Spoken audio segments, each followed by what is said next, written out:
केंद्रीय मंत्री हरदीप पुरी से मिलने के बाद सीएम मनोहर लाल ने केंद्रीय कृषि मंत्री नरेंद्र सिंह तोमर से भी मुलाकात की और केंद्र सरकार द्वारा चलाई जा रही कई किसान हितैषी योजनाओं के मुद्दों पर चर्चा की। केंद्रीय कृषि मंत्री से मुलाकात के बाद सीएम मनोहर लाल ने पत्रकारों से बातचीत की। इस दौरान उन्होंने कहा कि किसानों की संतुष्टि ही हमारी प्राथमिकता है। हरियाणा के मुख्यमंत्री मनोहर लाल कृषि मंत्री नरेंद्र सिंह तोमर से मुलाकात करके निकल रहे हैं और दोनों नेताओं के बीच करीब 40 मिनट तक मुलाकात चली, जिसके अंदर करीबन किसान के तमाम मुद्दों को लेकर चर्चाएं हुई। किसान और उसके साथ ही साथ जो पोर्टल है उसको लेकर भी बातचीत हुई। हमारे साथ बात करने के लिए खुद मौजूद है हरियाणा के मुख्यमंत्री मनोहर लाल जी। मित्रों, हम लोग केंद्रीय कृषि मंत्री श्री नरेंद्र तोमर जी के साथ अभी हमारी मीटिंग हुई है। उसमें मुख्य रूप से विषय जो प्रधानमंत्री फसल बीमा योजना के अंतर्गत कंपनीज को जो काम मिलता है और जो किसान बीमा कराते हैं उनकी कुछ कठिनाइयाँ ये हमको काफ़ी समय से ध्यान में आ रही थी और उन सब विषयों के ऊपर चर्चा करने के लिए हमने कुछ बिंदु रखे हैं, जिसके अंदर बैंक्स का रोल है, जिसमें कंपनीज का रोल है, जिसमें क्रॉप कटिंग एक्सपेरिमेंट्स के जो विषय हैं वो हैं, कुछ में क्लेम्स की बातें हैं, पेमेंट्स हैं, ये सब टेंडरिंग है। इन सब बातों में जो भी छोटी छोटी कठिनाइयाँ हमको महसूस में हो रही थी वो सारी चर्चा की है।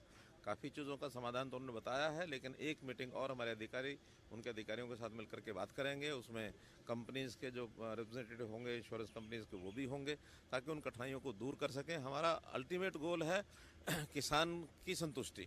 किसान की संतुष्टि हो जाए तो उसमें कितना प्रीमियम और कितना क्लेम ये विषय उतना बड़ा नहीं है जितना किसानों की संतुष्टि होनी चाहिए, क्योंकि किसान को कभी भी कोई मानो उसका जो नुकसान होता है, उसकी हानि होती है, किसी प्रकार की नेचुरल कैलामिटी आती है तो उसको मुआवजा ठीक से मिल जाए, समय पर मिल जाए, ये हमारा उसका हेतु होता है। देख मेरे वीरा, ये सब नेचुरल कैलामिटीज़ ने इन्होंने चीज़ों पर राजनीति किसानों नहीं करनी चाहिए, ये मेरा कहना है। देखिए, जब भी कभी उनको इस प्रकार की कोई बात ध्यान में आती है कि जब कोई जवाब नहीं होता तो उनको सपने में भी हरियाणा याद आ जाता है।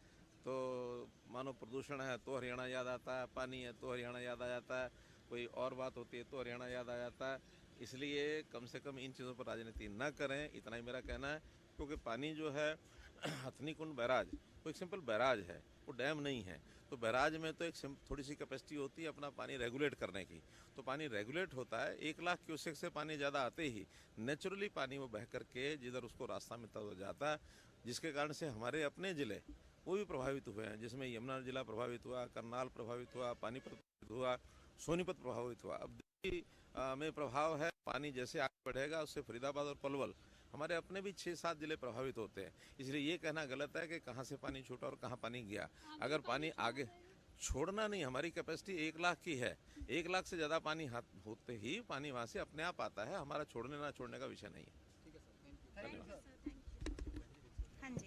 तो देखा आपने कि किस तरीके से मुख्यमंत्री मनोहर लाल ने कहा कि जिस तरीके से किसानों को नुकसान हुआ है इस बाढ़ के कारण, और इस बाढ़ के कारण जो फसलें नुकसान हुई हैं उनको लेकर भी बातचीत हुई है, और उसके साथ ही साथ उन तमाम किसानों के बारे में भी बातचीत हुई है कि किस तरीके से उनको मुआवजा देना है।